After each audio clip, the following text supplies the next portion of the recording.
هاي للكل، كيفكن؟ شو أخباركن؟ إن شاء الله تكونوا بألف خير وأنتم عم تحضروا فيديو اليوم. بهذا الفيديو رح نعمل مع بعض هذا اللوك اللي عم بتشوفوه هلا.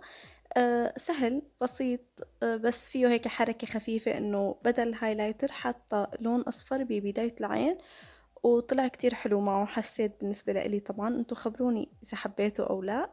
وإذا حابين تشوفوا خطوات هذا اللوك ما تنسوا تتابعوا الفيديو للآخر. وبداية بلشت بالكونسيلر، أخذت هذا من ريفولوشن رقمه C3، وراح حطه على جفني العلوي لحتى يوحد لي لون الجفن، وكمان راح حطه تحت عيني لحتى يضوي لي هي المنطقة ويخفي لي الهالات السوداء.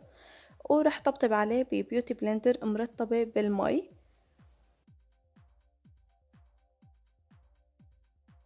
وهلأ راح ثبت كل شي بلوس باودر شفافة من ميبيلين. ورح بلش بظلال العيون. رح اخد هذا اللون من باليت جيمس تشارلز ببرش نفش او دمج كبيرة ومنفوشة، واستخدمه كلون انتقالي وحطه على الجفن الثابت عندي. مثل ما شايفين حركة الدمج هي حركات دائرية، حركات روحة ورجعة، لحتى اتأكد انه ما ضل عندي خطوط حادة على الجفن ابدا. وهلأ من نفس الباليت رح اخد هذا اللون ببرش دمج تكون منفوشة بس شوي اصغر، وراح احط هذا اللون بزاوية العين الخارجية، وكمان راح احطه بزاوية العين الداخلية. طبعا انا عم حطه حط، ما عم ادمجه ابدا. بعدين راح نفض نفس البرش نفضه كتير منيح وادمج فيها هذا اللون. طبعا طريقة الدمج راح تكون انه اوصل اللونين اللي ببداية العين وبنهاية العين على خط الكريس او الخط الفاصل بين الجفن الثابت والجفن المتحرك. وكمان حركات دائرية، واسحبه شوي بزاوية العين ليعطيني سحبة للعين. وهلأ ببرش نظيفة تماما رح ادمج الاطراف لاتأكد انه كمان ما ضل عندي اي خط حاد. بنفس الباليت رح اخد هدول اللونين واستخدمهم ببنسل برش مثل ما شايفين، برش رفيعة وصغيرة يعني ما أنا برش دمج. ورح احط هدول اللونين اخلطهم مع بعض وحطهم على الجفن المتحرك عندي ببداية العين وبنهاية العين مثل اللون اللي قبلهم. عم حطهم كمان حط، وبعدين رح ارجع ادمجهم بنفس البرش اللي حطيت فيه اللون اللي قبله. كمان رح احاول دخلهم شوي لجوا واوصلهم مع بعض على خط الكريس.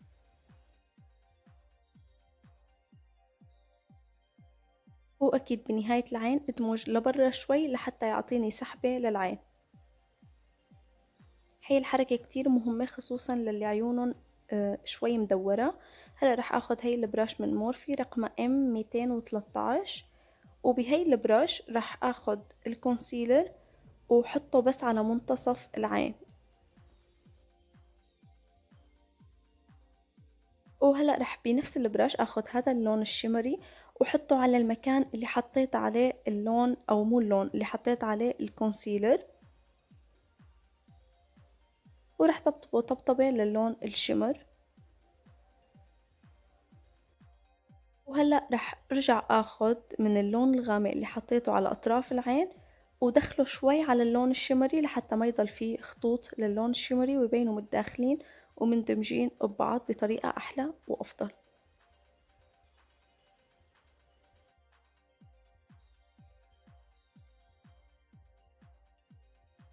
وبعد ما حطيت اللون البني رح ارجع اخد برش دمج صغيرة وادمجه لحتى ما يضل بمكانه ثابت، لا لحتى يندمج مع اللون الانتقالي اللي كان قبله كمان. رح اخد هلأ هذا اللون الاصفر ببرش هيك مسطحة وحطه بمدمع العين بدل الهايلايتر. وبالنسبة لمنطقة تحت الحاجب رح احط عليها هايلايتر عادي اللي بستخدمه بالعادة. هلأ نفس اللونين الغامقين اللي حطيتهم بزاوية العين رح ارجع اخدهم واحطهم على خط الرموش السفلية. واكيد ما تنسوا توصلوا خط الرموش السفلية مع خط الرموش العلوية، وتكون هيك البراش مثل ما شايفين رفيعة كتير ومسطحة. رح ارجع كمان باللون الانتقالي ادمج اللون الغامق اللي حطيته على خط الرموش السفلية. وحطيت كحلة سودا أو جل لاينر بقلب عيني، وبنفس الجل لاينر رح أرسم خط رفيع من الآيلاينر على خط الرموش عندي. ما رح أعمل تبويزة للعين، بس مجرد أمشي على خط الرموش كلها. وهلأ ضربة مسكرة خفيفة على الرموش العلوية وكمان على الرموش السفلية عندي، وركبت رموش. وهون حسيت انه الشمر شوي خف، فرجعت اخدت منه نفسه وحطيته فوق المكان اللي حطيت عليه الشمر اول شي ليعطيني لون شوي اقوى. وهذا كان كل شي لفيديو اليوم، ان شاء الله تكونوا حبيتوه واستفدتوا منه.